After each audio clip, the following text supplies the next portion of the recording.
Halo dulur Sampurasun, bagaimana kabarnya? Semoga kalian sehat selalu dan diberi rezeki yang melimpah. Pada video kali ini, saya akan merangkum cerita anime yang berjudul Eiyū Boukei wa Meru Tame Tenseisu. Nah, sebelum ke ceritanya, alangkah baiknya tekan subscribe dan nyalakan notifikasinya agar menjadi semangat pula untuk membuat kontennya. Oke lah dulur, kalau begitu kita langsung saja ke jalan ceritanya. Film diawali dengan memperlihatkan sebuah kerajaan silver di mana terdapat seorang raja yang sudah tua bernama English Chris. Terlihat ia dalam keadaan terbaring karena sakit, dan semua orang yang berada di sampingnya mengharapkan raja kembali sembuh. Namun raja sendiri sudah merasa bahwa ajalnya kini sudah dekat. Oleh karena itu ia menyerahkan semua kekuasaannya kepada mereka. Tak lama kemudian muncullah cahaya dan seorang dewi yang bernama Alistia.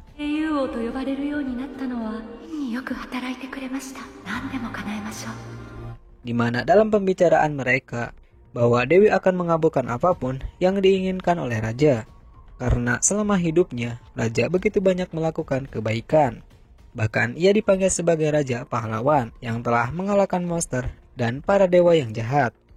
Akan hal itu raja pun mengatakan bahwa ia berharap bisa terlahir kembali ke dunia baru, namun bukan untuk menjadi seorang raja, melainkan ia memilih berlatih pedang seumur hidupnya, agar ia mengetahui sejauh mana kemampuannya.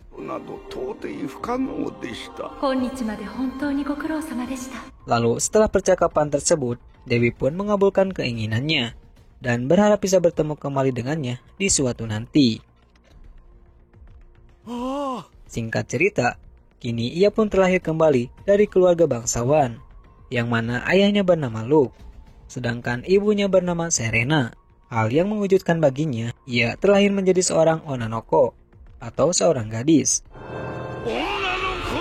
Meskipun begitu, namanya tetap sama seperti di dunia sebelumnya. Setelah bereinkarnasi ke dunia tersebut, Chris masih dapat merasakan berkah dari dewi yang masih ada, sehingga ia bisa merasakan ether di dalam tubuhnya.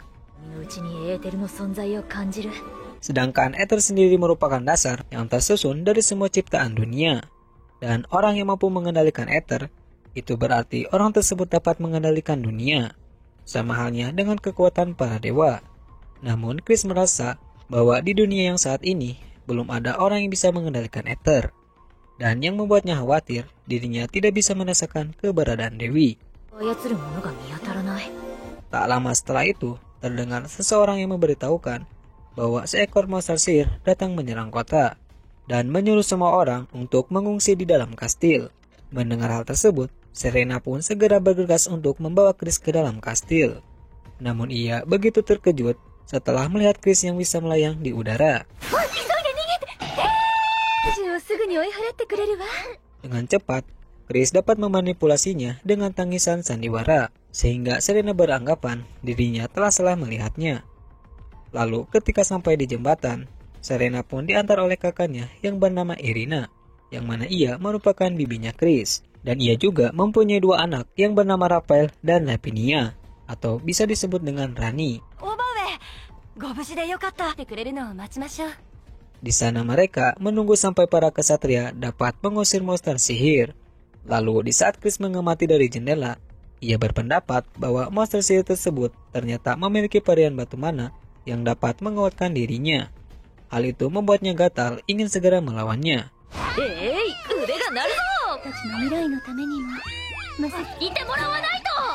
Sementara itu, Raphael yang merasa kesal karena dirinya tidak bisa melakukan apapun, meskipun dirinya sudah memiliki tanda rune di tangannya, yang mana rune merupakan sebuah senjata yang dibutuhkan untuk menangani artefak agar mampu melawan monster sihir.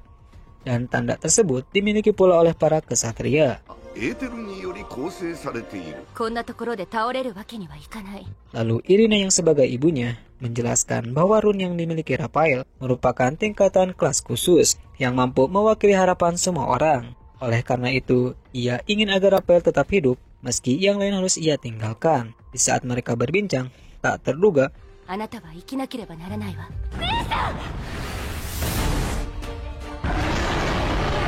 naga tersebut menerobos masuk, sehingga Irina terjatuh bersama anaknya. Lalu Serena segera menitipkan Chris kepada Raphael untuk segera lari.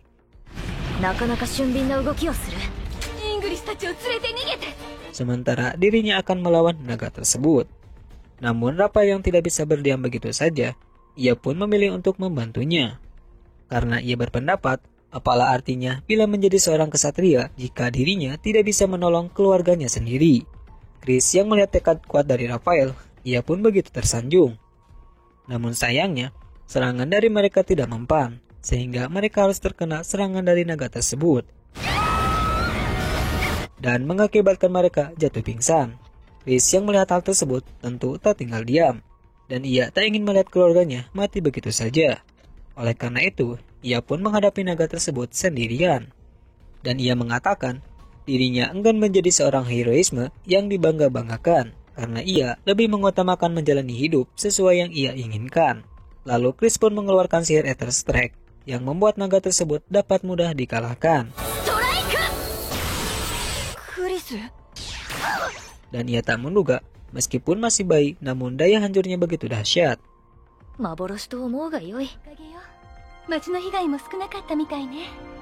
Setelah kejadian tersebut, Luke dan para kesatria lain akan memeriksa kembali keamanan kota. Karena ia khawatir jika monster sihir itu adalah monster dari Prismare. Karena baginya, satu Prismare saja dapat menghancurkan negara.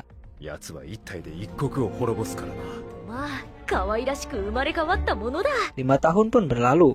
Terlihat Chris sedang berkaca-kaca melihat dirinya sendiri yang begitu kawaii dan anggun. Bahkan tingkah dan nada bicaranya begitu sopan, sehingga membuat Irina memujinya. Hal itu membuat Serena sendiri bingung karena ia tak pernah mengajarinya. Lalu saat di luar, terlihat para kesatria sedang berlatih pedang, termasuk Raphael yang merupakan putra sulung penguasa Duk Bilforde, di mana ia begitu berbakat dan hebat. Ia pun mempunyai reputasi bagus sebagai penguasa berikutnya. Tak lama kemudian, datang sekelompok orang dari perusahaan Lembak, di mana kedatangannya mereka akan ikut duel dengan para kesatria. Karena mereka merupakan pedagang yang sering diserang oleh monster. Oleh karena itu, mereka pun sesekali berlatih pedang dengan para kesatria. Lalu ayahnya pun memperkenalkan anaknya yang bernama Ral.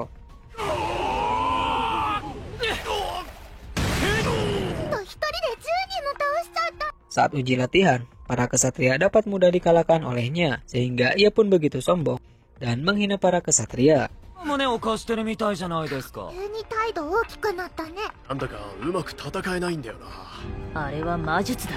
Namun Chris sudah menyadari bahwa Ral telah mendominasi para kesatria dengan menggunakan sihir pengikat, karena ia telah menggunakan ether dalam versi lemah, sehingga menghasilkan fenomena supernatural, dan ia dapat membatasi pergerakan lawan dengan kedua matanya. Meski sihirnya lemah dan efeknya sedikit menghambat pergerakan, namun orang-orang di dunia tersebut tidak menyadarinya. Kemungkinan mereka telah lupa dengan pengetahuan konsep tentang sihir. Lalu Raphael pun mencoba untuk melawannya. Namun sebelum itu Chris memberikan arahan kepada Raphael agar sebisa mungkin jangan pernah melihat lawan. Dan dari sarannya, kini Raphael pun dapat membuat lawan terpojok.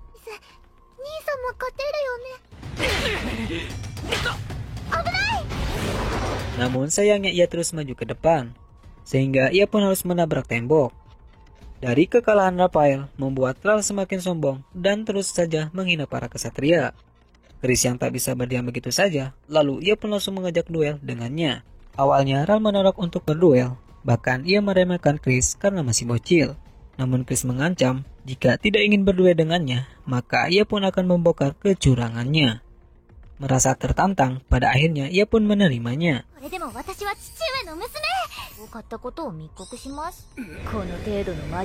Saat pertandingan dimulai, Chris dapat mudah menghilangkan sihir pengikat dengan ether yang menyelimuti tubuhnya. Dan ia menggunakan teknik pedang yang berbeda dengan yang lainnya. Dengan menutup matanya, Chris dapat mudah menangkis serangannya. Bahkan sampai akhir, Chris dengan tenang mampu membuat Ral kewalahan.